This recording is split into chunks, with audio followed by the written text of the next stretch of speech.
Part of what makes games compelling is that they offer new social possibilities. They allow us to be new kinds of people within groups as we relate to our families, the clans, or groups that we game with, and then ultimately be new kinds of people in the world. And although that can't happen alone with a console, most often it happens when you're playing as a part of some sort of affinity space or a game community. And for me, I oftentimes think back to this image as what got me to really grok this idea. So this is a druid character. Many of you will recognize this. This is a druid from World of Warcraft, I think circa the original kind of vanilla version.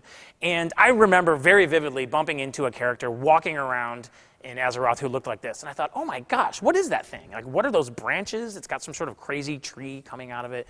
I want to be one of those kinds of people, cow things.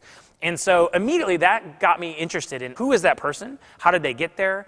How can I become that kind of character? And then what's my job going to be in this world if that is me? So am I a healer? Am I someone who is doing a lot of damage? You know, what does it mean to be that kind of a character?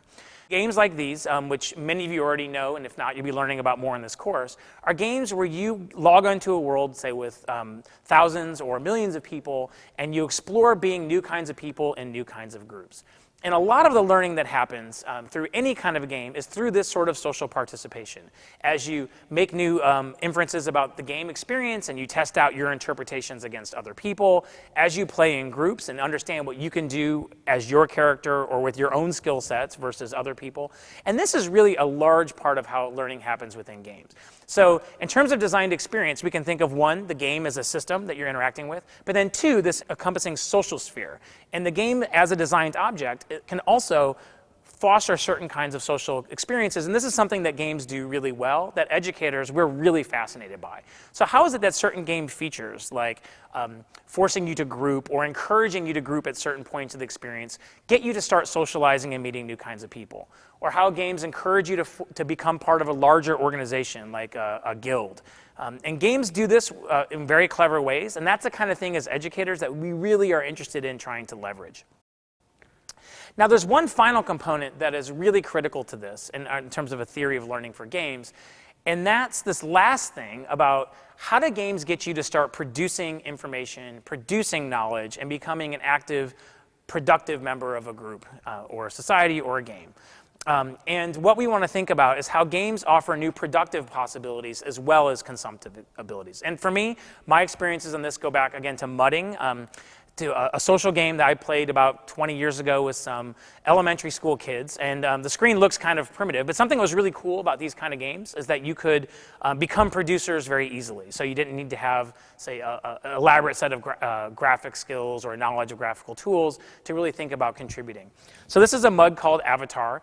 This was a game that I played, and I learned about it actually while I was a teacher at school. I was teaching with Janet Kretschmer here, and she confiscated a note from a kid in class that said something like this: 4 East, 5 South, and 6 West. And if you played a game like this, you know what this means. We didn't at the time. Like, what in the world are these things? And I had played some games similar to this, and I looked at it and said, I think these are directions, maybe? These looks like coordinates. And so we grabbed the note from the kid, who actually promptly tried to take it and put it in his mouth and swallow it. Like, you can't find out what we're doing.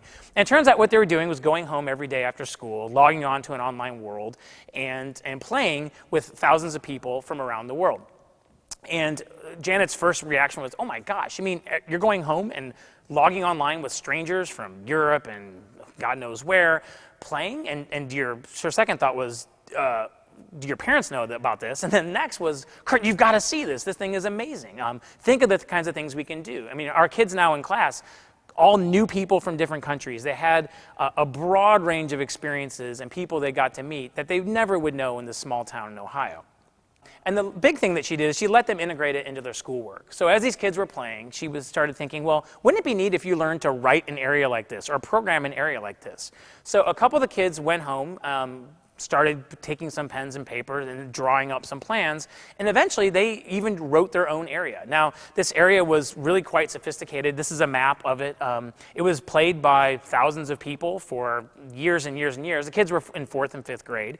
And you look and see this was actually an area based on Winnie the Pooh. So they modeled the entire Winnie the Pooh universe inside of a game kind of environment. So it's called the 100 Acres Wood. It had about 50 pages of text. There were maps. There were room and area descriptions. This was really elaborate stuff for an elementary school kid to be doing. And it was really, this is to me what we really want to see happening through games, right? So you want kids to be playing games where they can develop a deep system level understanding. Next, starting to participate in social groups and guilds where they start to become tutored and mentored into new ways of being. But then next, taking on the role of designer and starting to design the rules of those worlds and starting to develop their own depictions and their own creative vision for how the world can be. And this to me is kind of the model and the inspiration for what games could possibly be doing for our learning environments.